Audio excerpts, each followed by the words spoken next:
فرزند زہرا یہ حالات برے ہیں۔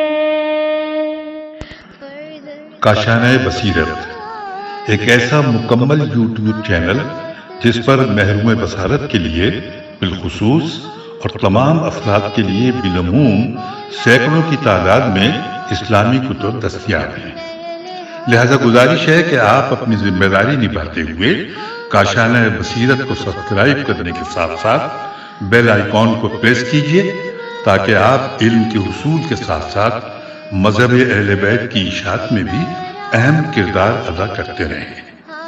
کاشانۂ بصیرت، کاشانۂ بصیرت، کاشانۂ بصیرت۔ فرزند زہرا یہ حالات برے ہیں۔ بسم اللہ الرحمن الرحیم۔ السلام علیکم۔ یہ کتاب آپ کے لیے کاشانۂ بصیرت کی یوٹیوب چینل کی جانب سے ریکارڈ کی جا رہی ہے۔ نام کتاب علی کی بیٹی، تالیف ڈاکٹر علی قائمی۔ کتاب کا پارٹ نمبر 34 پڑھیں گے، باب نمبر 14، صفحہ نمبر 400۔ دربار عبید اللہ بن زیاد ملعون کا بقیہ حصہ۔ دربار کوفہ کے واقعات متواترات سے ہیں اور ان کا بیان دشمنان اہل بیت کے بغض و کینے کا مظہر ہے۔ جناب سید اولاد حضرت فوق بالگرامی جو تمام 14 معصومین کی سوانح حیات کے مصنف لکھتے ہیں، ابن زیاد اسیران اہل بیت علیہ السلام کو بکمال مسرت دیکھ کر کہنے لگا، شکر خدا کا جس نے تمہیں ذلیل کیا اور تم کو قتل کیا اور تمہارے دروغ کو ظاہر کیا۔ ابن زیاد ملعون کا کلام سن کر جناب ثانی زہرا سلام اللہ علیہا نے فرمایا، اس خدائے سبحانہ تعالیٰ کا شکر ہے جس نے باعث جناب محمد مصطفیٰ صلی اللہ علیہ وآلہ وسلم ہم لوگوں کو فضیلت عطا فرمائی اور دنیا کی تمام آلائشوں سے ہم کو پاک و پاکیزہ رکھا، اور بے شک خدائے قادر و توانا ہر فاسق و بدکار کو ذلیل کرتا ہے اور فاجر جھٹلایا جاتا ہے، اور ہم ان میں سے نہیں ہیں بلکہ وہ دوسرے لوگ ہیں۔ یہ دندان شکن جواب سن کر ابن زیاد نے کہا، دیکھو خدا نے تمہارے بھائی کے ساتھ کیا کیا۔ جناب زینب نے نہایت استقلال سے جواب میں ارشاد فرمایا، جو کچھ خدا نے ان کے ساتھ کیا اس میں نے سوائے بہتری کے اور کچھ نہیں دیکھا، کیونکہ آل محمد وہ بزرگ اور معزز قوم ہے جنہیں حق تعالیٰ نے اپنی قربت حاصل کرنے کی غرض سے درجہ شہادت عطا فرمایا ہے، اس لیے یہ حضرات مقصود دلی کی طرف رجوع ہونے میں عجلت فرماتے ہیں، لیکن خدائے قادر و توانا بہت جلد ہم کو اور تم کو مقام پرستش پر کھڑا کرے گا اور دونوں جانب کی حجتوں کو سنے گا۔ پس اے ابن مرجانہ تو ہی غور کر کہ اس دن نجات ابدی کس کو حاصل ہونے والی ہے۔ یہ سننا تھا کہ ابن مرجانہ اپنے غصے کی آگ میں جل گیا اور سوچا کہ ثانی زہرا کو شہید کرے۔ عمر ابن حریث اس وقت حاضر مجلس تھا۔ ابن زیاد کا دلی ارادہ معلوم کر کے اس سے کہنے لگا، اب تجھ میں اتنی حمیت باقی نہیں رہی کہ تو اب عورتوں پر بھی ہاتھ اٹھانے لگا۔ عمر ابن حریث کی فرمائش پر وہ باز تو رہا، مگر اپنی شریر اور مفسد طبیعت کے تقاضے سے عاجز ہو مجبور ہو کر پھر جناب عالیہ مکرمہ کو مخاطب کیا اور کہنے لگا کہ حسین باغی اور مرتدین اہل بیت کے قتل سے میرے قلب کی شفا ہو گئی۔ جب اس مرتد ازلی کی بات کی یہ زبان درازی سنی تو آپ کی آنکھوں سے آنسو جاری ہو گئے، مگر فرت گریہ کو ضبط فرما کر ارشاد کیا، میری جان کی قسم تو نے ہمارے ضعیفوں کو مارا، ہماری عورتوں کو بے پردہ کیا اور ہمارے بار کو بیغ و بن سے کاٹ ڈالا۔ اگر تیرے قلب کی شفا اسی میں ہے تو اپنی شفا حاصل کر۔ یہ سن کر ابن زیاد نے کہا، یہ عورت مثل اپنے پروردگار کے مسجی اور مقفع الفاظ میں باتیں کرتی ہیں۔ قسم خدا کی جناب علی مرتضیٰ بہت بڑے شجاع اور شاعر تھے۔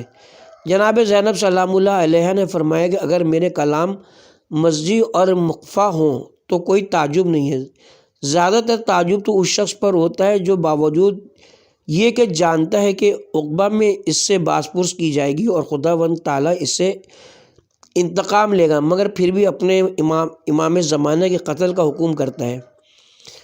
پھر جناب ام کلثوم علیہ السلام ابن زیاد بدنہاد سے مخاطب ہو کر فرمانے لگیں، اے پسر زیاد، قتل امام حسین علیہ السلام سے تیری آنکھ تو ٹھنڈی ہوئی، مگر حضرت کی آنکھ اس کے دیدار سے روشن ہوتی تھی، اور آپ ان کے لبھائے مبارک کے بوسے لیا کرتے تھے اور اس کے بھائی حسن کو اپنے کاندھے پر چڑھاتے تھے۔ اب تو ان جوابوں کے لیے تیار رہ جو بروز قیامت اس سے پوچھے جائیں گے۔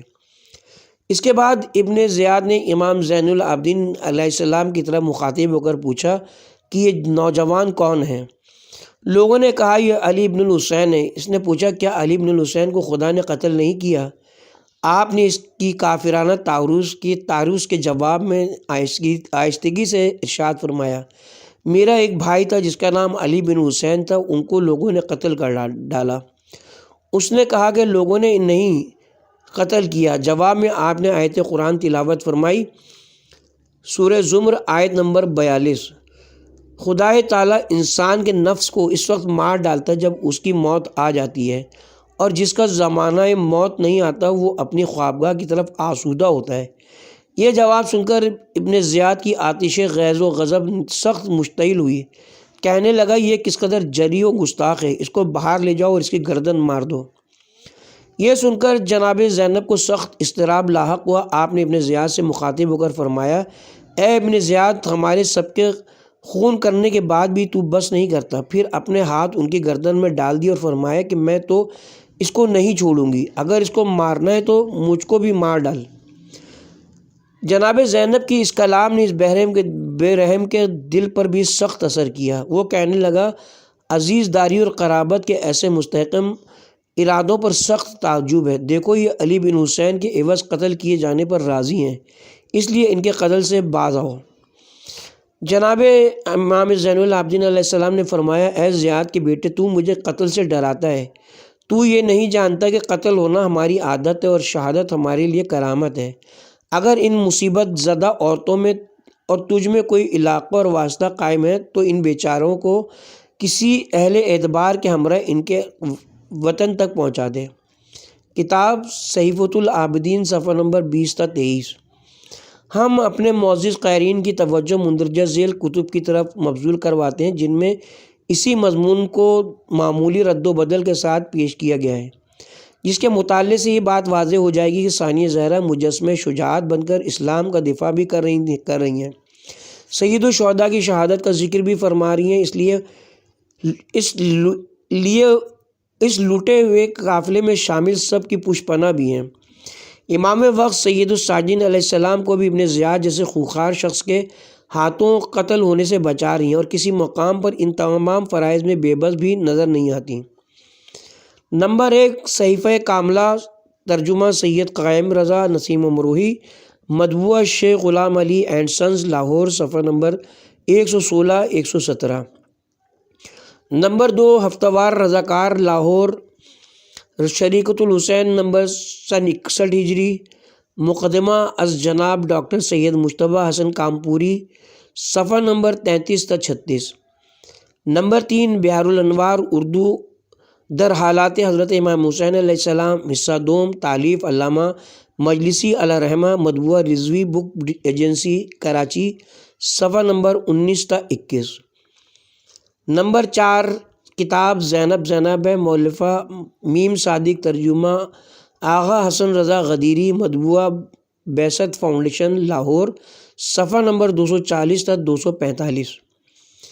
یہ تمام حوالہ جات لکھنے کے بعد ہم کتاب حضرت زینب کبریٰ کے تاریخ ساز اور عہد آفرین خطبے، مؤلفہ علامہ سید ابن حسن نجفی، مطبوعہ ادارہ تمدن اسلام کراچی کی عبارت منعن پیش کرتے ہیں، جسے ثانیہ زہرا سلام اللہ علیہ کی عظمت اور موقف پر صرف بساطت انسان کے مطابق روشنی پڑتی ہے، اور ثابت ہو جاتا ہے کہ اہل بیت رسول اکرم کے افراد مظلوم تو ضرور ہیں، لیکن کسی مقام پر اور کسی طرح کے حالات میں دشمنوں سے ہرگز مغلوب نہیں ہیں۔ اس عبارت سے اس وقت کے شہر کوفہ کی کیفیت پر بھی روشنی پڑتی ہے، جو اس دور کا ایک عظیم الشان شہر اور فرعون وقت ابن زیاد ملعون کا دارالحکومت تھا۔ علامہ مذکور اس طرح رقم تراز ہیں، کوفے کے شہر بیکراں پر آہوں کی بدلیاں چھائی ہوئی تھیں اور تمام شاہراہیں لوگوں کی کثرت سے چھلک رہی تھیں۔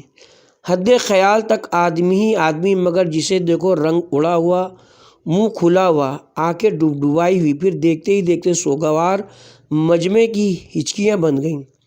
سامنے ایک لوٹا ہوا قافلہ تھا جو قدم قدم تڑپا دینے والے اور درد بانٹ رہا تھا، اور نفس نفس ضمیروں میں اتر جانے والے غم کا ہجوم لگاتار چلا جا رہا تھا۔ دوسری جانب قصر ریاست میں دمشق کی بازنطی سلطنت کا جفا پیشہ نمائندہ خوشی کے مارے جھوم رہا تھا، اور اس کے کہنے پر سارے درباری نام نہاد کامیابی کا جشن منا رہے تھے۔ کج نہایت حاکم چاہ رہا تھا کہ اپنے مصنوعی جاہ و جلال اور جھوٹی مسرتوں کا میلہ لگا کر ان قیدیوں کو جو سچائی کا کانٹوں بھرا راستہ طے کر کے ایک پورا مقتل اٹھائے چلے آ رہے ہیں، کچھ اور دکھ دے دے، تھوڑی اور اذیت پہنچا دے، تاکہ ان کے اعصاب کی رہی سہی طاقت بھی ختم ہو جائے۔ چنانچہ ادھر فرمان نکلا، ادھر سرکاری کارندوں نے ان رسن بستہ اسیروں کو راج محل کے دروازے تک پہنچا دیا، اور پھر چند لمحوں میں یہ قیدی کاغذ سفید البیضہ کی روشوں سے ہوتے ہوئے تخت امارت کے سامنے تھے۔ منصوبے کا کرتا دھرتا اموی فرما روا یزید ابن معاویہ ملعون کا دست راست اور زیاد ابن ابیہ جیسے مجہول النفس باپ کا بیٹا عبید اللہ اقتدار کی کرسی پر فرعون کا کردار پیش کر رہا تھا۔ علاقے کی مشہور ہستیاں، حکومت کے پسندیدہ اشخاص، نیز فوج اور انتظامیہ کے بڑے بڑے عہدیدار آنے والے قیدیوں کو دم سادھے دیکھ رہے تھے، لیکن ابن زیاد ملعون انتہائی رعونت سے اسیروں کا جائزہ لے رہا تھا۔ اچانک اس کی نظر ایوان کے آخری کونے پر پڑی، جہاں ایک موقر خاتون دربار کے آداب اور روایات سے بے پرواہ کچھ جانثار عورتوں کے حلقے میں کمال اطمینان کے ساتھ تشریف فرما تھیں۔ یہ کون ہے؟ عبید اللہ نے نہایت تلخ لہجے میں دریافت کیا، مگر اسے کوئی جواب نہ ملا۔ ماحول پر پرانے قبرستان کا سناٹا چھایا ہوا تھا۔ فضا میں دوبارہ ارتعاش پیدا ہوا۔ ابن زیاد تیوریاں چڑھا کر پھر اپنا سوال دہرا رہا تھا، بتاؤ یہ کون ہے؟ مگر اس مرتبہ بھی خاموشی طاری رہی۔ کوفے کے حکام نے تیسری دفعہ غصے میں بے قابو ہو کر پوچھا، آخر بتاتے کیوں نہیں یہ کون عورت ہے؟ اب ان کی فدائی عورتوں میں سے جو عظیم خاتون کو اپنے گھیرے میں لیے ہوئے تھیں، ایک نے منتہائے جرأت و طاقت سے جواب دیا، پوچھنے والے یہ علی کی صاحبزادی زینب ہے۔ زینب کا نام سنتے ہی ابن زیاد کلیجے کے پھپھولے پھوڑنے لگا۔ اس کی بس بھری زبان سے جو پہلا جملہ نکلا وہ یہ تھا، خدا کا شکر ہے اس نے تمہیں رسوا کیا، موت کے گھاٹ اتارا اور تمہارے ناپسندیدہ ارادوں کو بے نقاب کر دیا۔ بس یہ سننا تھا کہ فاتح خیبر اور صاحب ذوالفقار کی بیٹی نے اپنے اقتدار شکن اور سلطنت فشا انداز سے یوں خطاب فرمایا، شکر ہے اس معبود یکتا کا جس نے اپنے نبی صلی اللہ علیہ وسلم کی نسبت سے ہمیں عزت دی اور ہمارے گھرانے کو کمال طہارت کا شرف بخشا۔ ابن زیاد بے آبرو وہ ہوتا ہے جو سیاہ کار ہو، بد اتوار ہو، نیز جھوٹا وہ بنتا ہے جو آئین کی خلاف ورزی کرے، قانون کے پرزے اڑائے، اور وہ ہم نہیں کوئی اور ہوگا۔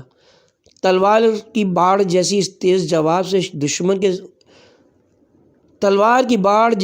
تیز جواب سے خدا کے دشمن عبید اللہ کی آنکھوں میں خون اتر آیا۔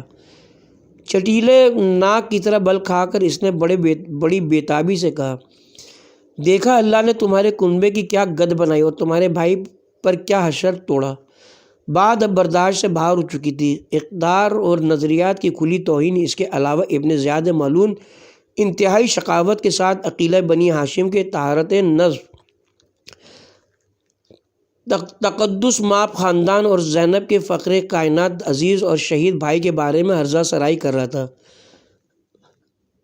ثانیہ زہرا کے تیور بدلے اور معلوم ہوا کہ برق و آتش کا ایک چشمہ تھا جو ابل پڑا۔ ارشاد ہوا، ہم نے ہمیشہ اچھائی دیکھی، ہاں خاندان رسالت کا رتبہ اتنا اونچا ہے کہ انہیں شہادت جیسی نعمت نصیب ہوئی۔ خدا نے جو چاہا وہ انہوں نے کر دکھایا۔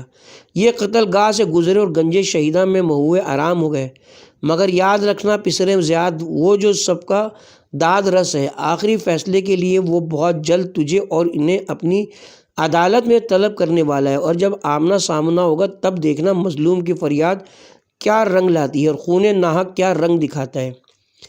مرجانہ کے جائے تیری ماں کی کوکھ اجڑے، وہ تیرا سوگ منائے، سن ہاں سن، داور محشر جس دن انصاف کرے گا اس دن تجھے پتہ چلے گا کون جیتا اور کون ہارا۔ کربلا کی پاسبان اور حسینیت کی نگہبان نے کوفے کے فرما روا کو رد کرنے میں جو دلیری دکھائی اور اس سے نیچا دکھانے میں جس بے جگری سے کام لیا، وہ شجاعت و شہامت کی تاریخ میں ایک انوکھی مثال ہے۔ امید کے خلاف بھڑکتے ہوئے شعلوں کا پے در پہ ہجوم اور توقع کے برعکس لبکتے ہوئے کوندوں کی لگاتار یورش سے ابن زیاد ہکا بکا رہ گیا۔ یوں لگ رہا تھا جیسے پاؤں تلے سے زمین نکل گئی ہو، اس میں سکت نہیں رہی۔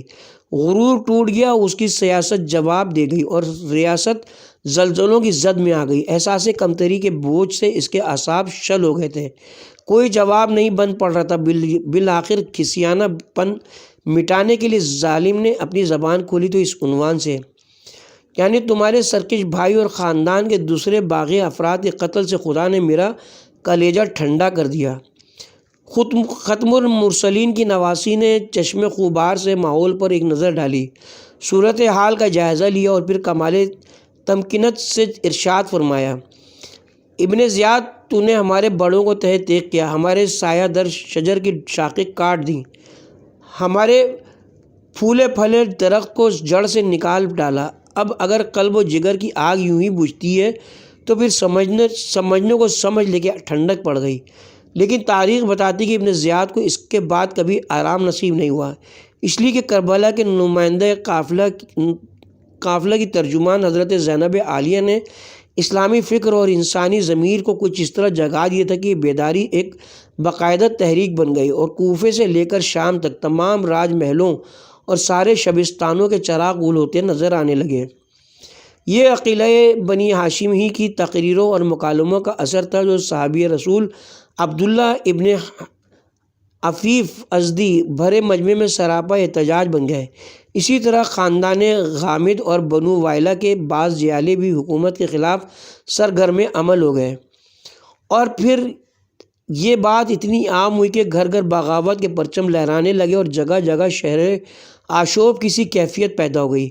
بڑے بڑے فوجی افسر استعفے دینے لگے، شہر کے معزز باشندوں نے کوفے میں رہنا چھوڑ دیا اور دیکھتے ہی دیکھتے زنجیریں ٹوٹنے لگیں اور زندان کے دروازے کھلنا شروع ہو گئے۔ ان حالات پر تبصرہ کرتے ہوئے الامامہ و سیاسیہ کے مؤلف ابن قنبیہ لکھتے ہیں کہ عبید اللہ ابن ملعون کو یہ برا وقت بھی دیکھنا پڑا کہ بصرہ جیسے شہر میں جب وہ تقریر کرنے کھڑا ہوتا تھا عوام اس پر اینٹوں اور پتھروں کا مینہ برساتے تھے۔ کتاب الامامہ و سیاسیہ جلد نمبر 2 صفحہ نمبر 16 طبعت دارالمعارفہ بیروت۔ اسی کو اہل جہاں انقلاب کہتے ہیں۔ اس سلسلے کو ہم یہاں ختم کرتے ہیں۔ ابن زیاد ملعون اور دیگر ملعونین قاتلان سید الشہداء علیہ السلام کا انجام کسی حد تک ہمارے موضوع سے باہر ہے، یہ سب ملائینہ اپنے فطری اور قدرتی انجام کو پہنچے۔ مؤلف کتاب جناب ڈاکٹر علی قائمی کی ترتیب سے کسی قدر ہٹ کر ہم اہل بیت عزائم کے کوفے سے دمشق پہنچنے کے حالات اور راستے کے واقعات و صعوبات کا ذکر کریں گے، جس کے بعد ان پاک ہستیوں کا دمشق اور دربار یزید ملعون میں داخلہ اور ثانی زہرہ اور دیگر افراد آل رسول کے خطبات پیش کیے جائیں گے۔ ان حالات کا بیان اشد ضروری اس لیے بھی ہے کہ ان تمام حالات میں ثانی زہرہ سلام اللہ علیہ کا طرز عمل طول تاریخ میں قطعی بے مثال ہے، اور یہی طرز عمل اس قدر جلد زوال سلطنت بنی امیہ کا باعث بنتا ہے۔ ان تفصیلات کے لیے ہمیں متعدد کتب تاریخ سے مدد لینا ہوگی جو واقع کربلا کے بعد کے حالات کو قلم بند کرتے ہیں، جن کے حوالہ جات انشاءاللہ حسب سابق پیش کیے جائیں گے۔ تاکہ اہل بیت رسول اکرم پر کیے گئے مظالم کو بے نقاب کیا جا سکے۔ ہمیں افسوس ہے کہ کتب مقاتل اور مسلمانوں کی تاریخ لکھنے والے بہت کم مورخین نے اس طرف توجہ کی ہے کہ اہل بیت رسول کا لوٹا ہوا قافلہ کس راستے سے اور کن حالات میں کوفہ سے شام تک کا طویل صحرائی سفر طے کر کے فوج ملائن کے پہرے میں یزید ملعون کے دارالحکومت دمشق تک پہنچا۔ حالانکہ تاریخ کربلا کے اہم ترین ابواب میں یہ سفر اور اس کی صعوبات شامل ہیں۔ ہم ایک بار پھر وضاحت کر دیں کہ راویان تاریخ کے بیانات میں آ کر اگر کہیں واقعات و مقامات کا کوئی معمولی فرق پایا جائے تو اس کی وجہ اس زمانے میں تاریخ کو جمع کرنے کے ان ذرائع کا ہرگز دستیاب نہ ہونا ہے جو آج کے ترقی یافتہ دور میں موجود ہے۔ صرف واقع نگاروں کے بیانات پر انحصار ممکن ہے جو ہر فوج میں اسی مقصد کے لیے مقرر کیے جاتے تھے اور وہ ہمیشہ اپنی یادداشتی کو سند جانتے تھے۔ اس کے علاوہ گزشتہ صفحات میں ہم سوانح نگار کی مشکلات کا تذکرہ کر رہے ہیں جن کو سامنے رکھ کر یہ مشکل کافی حد تک آسان ہو جاتی ہے۔ اس سفر میں بھی ثانیہ زہرا سردار کارواں ہیں، اس لیے بھی اس کی تفصیلات کا بیان ضروری ہے۔ اس مختصر تبصرے کے بعد ہم سب سے پہلے جناب سید اولاد حیدر فوق البلگرامی کی کتاب صحیفۃ العابدین سے اپنے بیان کو شروع کرتے ہیں۔ فوق مرحوم اس طرح رقم تراز ہیں۔ عبداللہ ابن زیاد نے اہل بیت علیہم السلام کو کوفے میں اس وقت تک اسیر رکھا جب تک کہ اس کی اطلاع کا جواب یزید کے پاس سے نہ آ گیا۔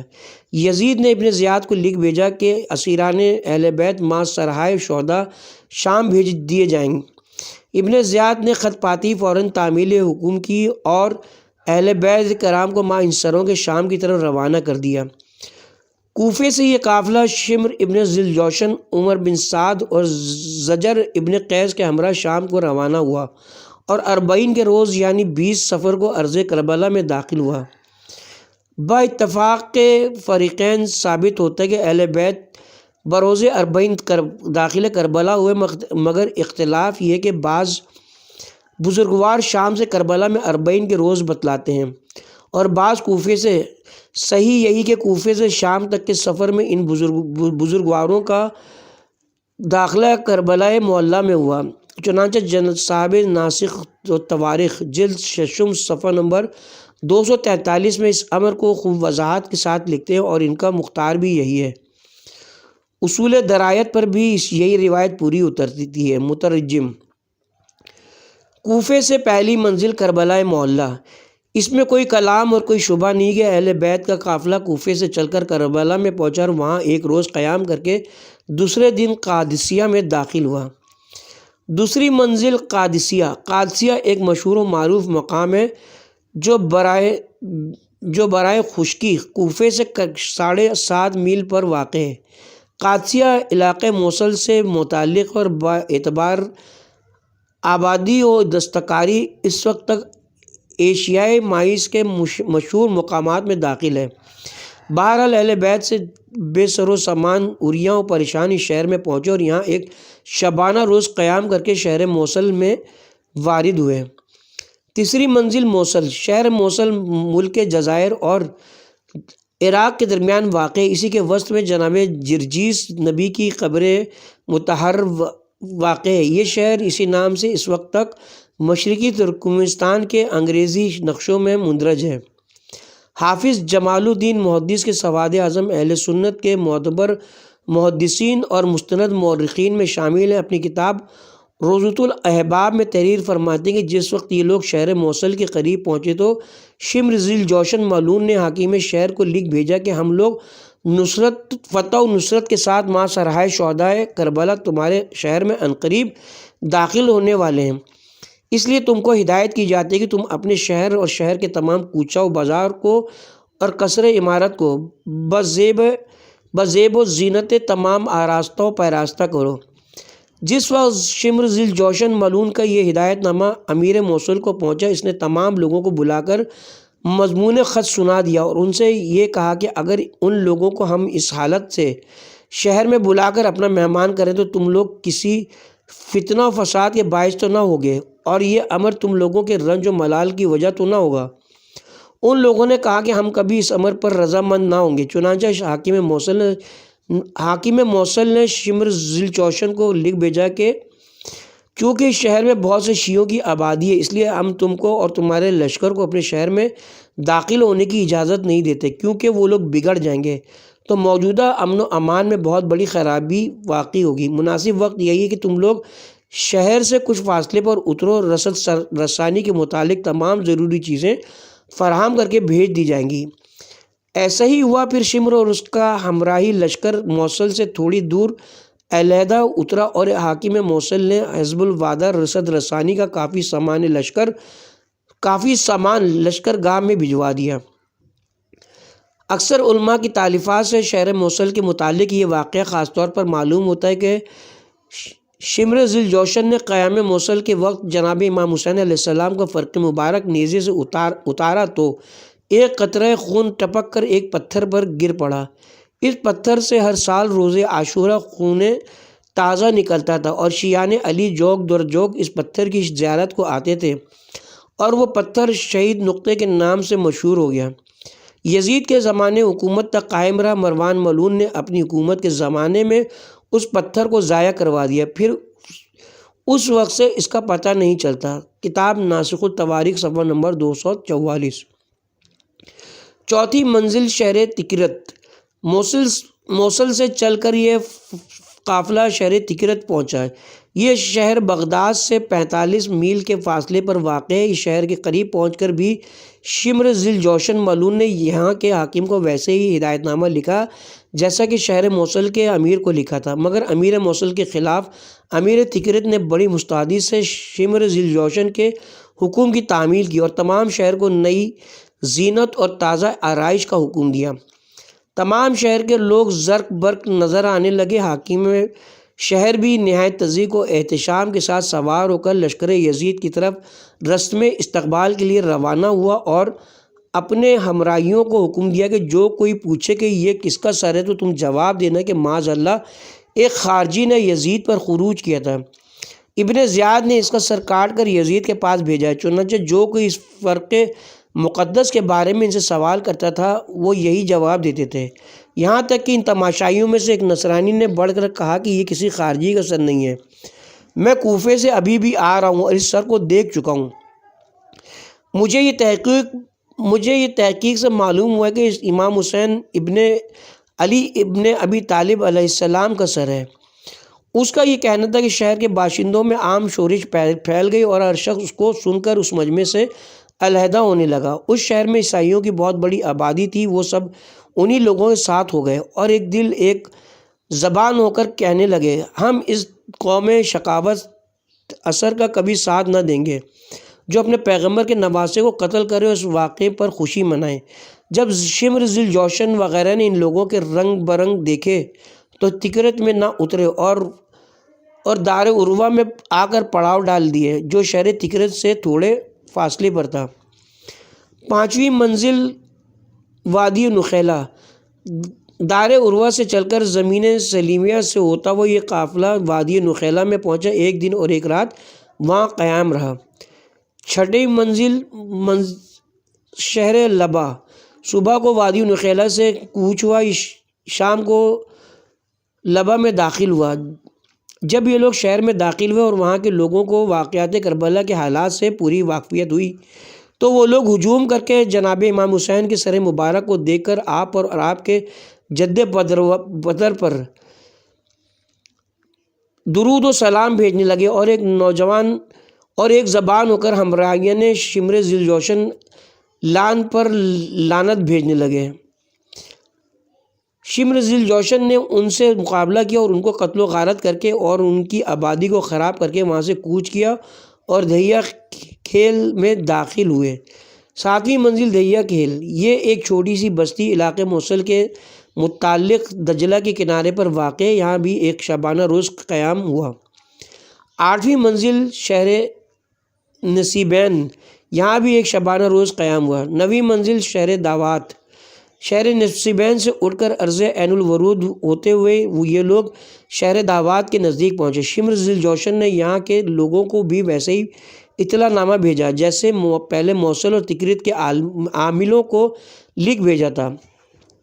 حاکم دعوات نے نہایت سرگرمی سے اس حکم نامے کی تعمیل کی اور تمام شہر کو آراستہ و پیراستہ کیا اور نہایت تذیق و احتشام سے شمر وغیرہ کا استقبال کر کے شہر میں لایا اور وسط شہر میں اس مقام پر جسے رابعہ کہتے تھے ایک بلند نیزے پر جناب امام حسین علیہ السلام کے فرق مبارک کو نصب کر دیا اور ایک آدمی کو اس نیزے کے نیچے چلا چلا کر کہنے کے لیے بیٹھا دیے کہ حاضر رسول خارجی معاذ اللہ۔ الغرض وہ گمراہ صبح و شام تک برابر چلا چلا کے یہی کہتا تھا۔ علماء کرام کی بعض تالیفات سے مستفید ہوتا ہے کہ جس مقام پر آپ کا سر مبارک نیزے پر نصب کیا گیا تھا وہ مقام ہمیشہ متبرک اور مقدس خیال کیا جاتا تھا اور عوام الناس انجاہ مطالب اور اجرائے مقاصد کے لیے وہاں حاضر ہو کر دعائیں مانگتے تھے اور خدا سبحانہ و تعالیٰ ان کے جملہ مطالب و مقاصد کو مستجاب فرماتا تھا۔ 10ویں منزل شہر کنسرین۔ شہر دعوات سے اٹھ کر یہ قافلہ شہر کنسرین کے قریب پہنچا۔